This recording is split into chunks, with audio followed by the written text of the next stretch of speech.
Në Korçë është zhvilluar një trajnim me gazetarë dhe profesionistë të medias me fokus ndikimin e inteligjencës artificiale në informim, komunikim dhe funksionimin e mediave.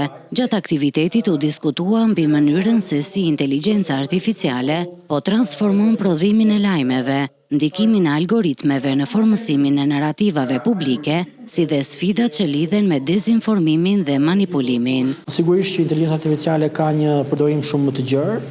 Ne jemi fokusuar tek pjesa e medias sepse është, si thuhesh, barriera e parë përpara se të kalojmë tek elemente të tjerë të shoqërisë. Ka shumë punë për të bërë.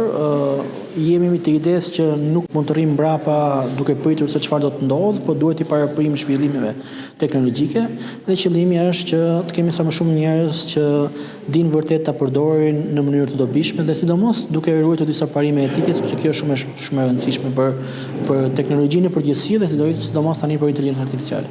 Pjesëmarrësit u ndalën edhe te rreziqet e përdorimit të deepfake, rëndësinë e transparencës dhe etikës në përdorimin e teknologjisë, si dhe nevojën për edukim mediatik dhe forcimin e mendimit kritik tek publiku. Sipas ekspertëve, në një realitet ku algoritmet favorizojnë shpesh emocionin mbi faktin, verifikimi i informacionit mbetet thelbësor. Duke shkëmbyer eksperjenca, duke u marrë me raste konkrete dhe duke ofruar sigurisht dhe korniza apo modele të provuar tashmë në Europë dhe në Shtetet e Bashkuara të Amerikës, kemi mundësi që të krijojmë një komunitet më të ndërgjegjësuar dhe më të aftë, le të themi, për të përdorimin e inteligjencës artificiale. Trajnimi u zhvillua në kuadër të projektit Inteligjenca Artificiale në funksion të konsolidimit demokratik, me mbështetjen e ambasadës së Holandës në Shqipëri.